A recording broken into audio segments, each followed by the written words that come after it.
Magandang hapon sa inyong lahat. Ako ay magtatayi ako ng sapatos. Kasi sayang naman kasi nakita ko kasi yung sapatos sa locker. Okay pa naman siya. Yung isa okay. Tapos yung isa naman may punit. Kaya ang ano ko, kaya ko itong gawin. Pwede ko itong tayiin.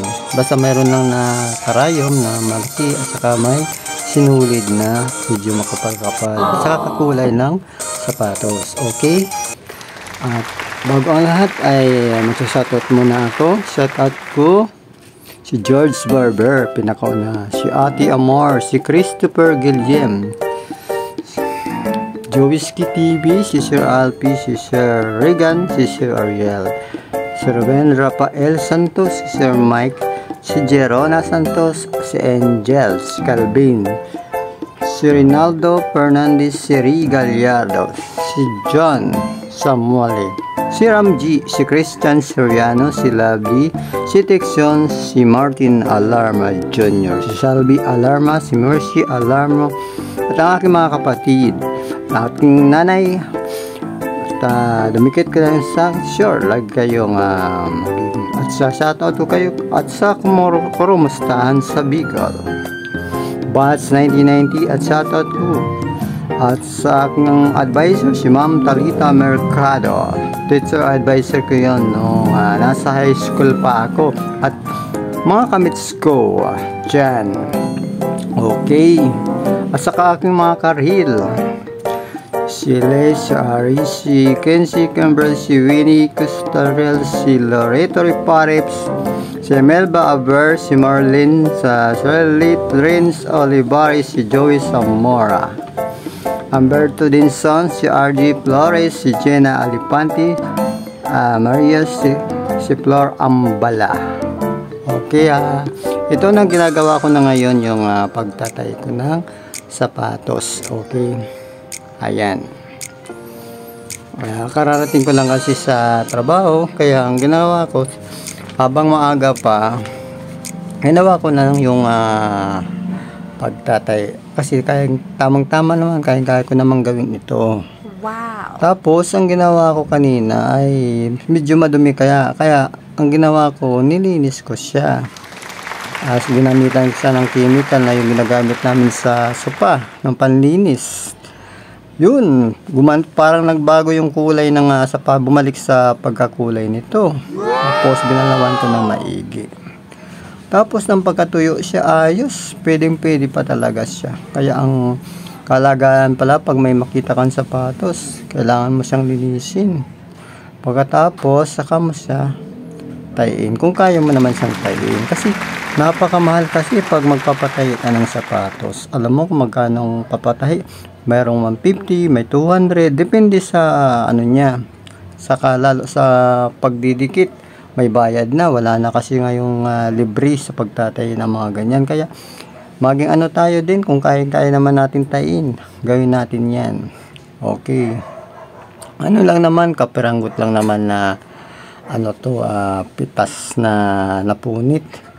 Kaya nakita ko, mamaya makikita nyo yung ano ito, bago kayo mabuksan nyo ang aking upload video, makikita mo yung sapatos na affordable na siya.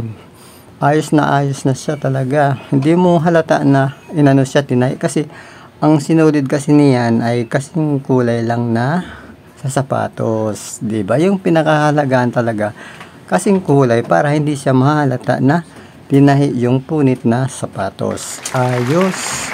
Kaya lagi tayong ayos dyan. Ayan.